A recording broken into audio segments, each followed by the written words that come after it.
Unit 2, Lesson 5. The Garbage Project. Most archaeologists study buried houses, broken objects, and old garbage to learn important things about ancient societies. At the University of Arizona in the United States, however, archaeology students are investigating today's garbage. They hope to learn important things about modern society by studying its garbage. The Garbage Project started at the University of Arizona in 1973. Since then, students have studied garbage in cities in the United States, Canada, and Mexico. To study the modern world's garbage, students had to travel to landfills, the places where cities bury their garbage. While the students were studying the garbage, they wore special clothes and used safety equipment. Students were also very careful when they opened bags of garbage.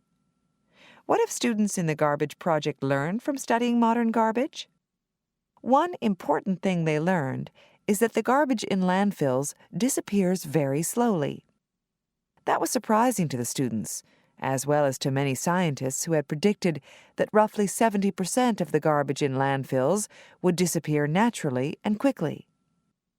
Even in cities where it rains a lot, the students found newspapers from 1948, 40-year-old hot dogs, and lettuce from 1970.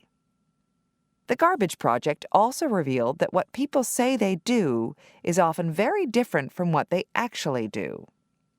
The archaeology students asked people what they bought, ate, and drank, and then they compared this to what people threw away.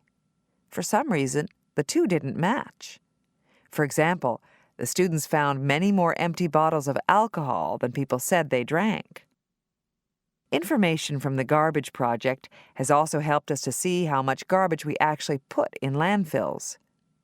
The students are hopeful that this will encourage us to find better ways to dispose of our garbage.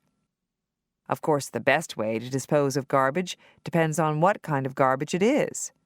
Regular garbage, hazardous materials, or recyclables, such as newspapers, glass bottles, and some metals.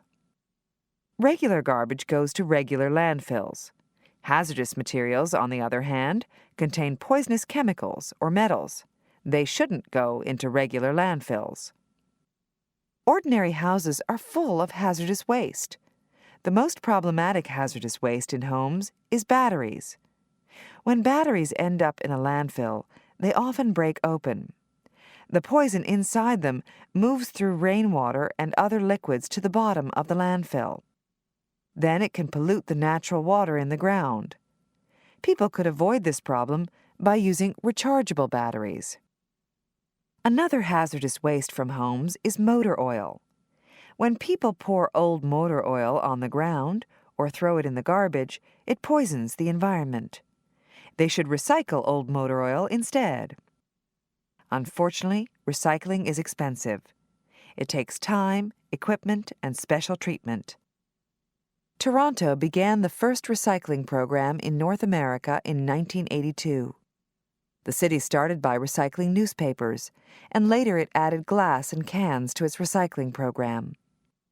When students from the Garbage Project studied the Toronto landfills, they found that recycling was having a positive effect. Since 1982, Toronto has reduced the amount of garbage going into its landfills by 25%. A health official once said, "We're in deep trouble here. We have too much garbage. Our landfills are closing, and we can't open new ones because people don't want them. If we don't do something about our garbage, we're going to be buried in it." The health official made that statement in 1889. Clearly, our garbage problem is not new. But as the world's population continues to grow, it will become a bigger and bigger problem.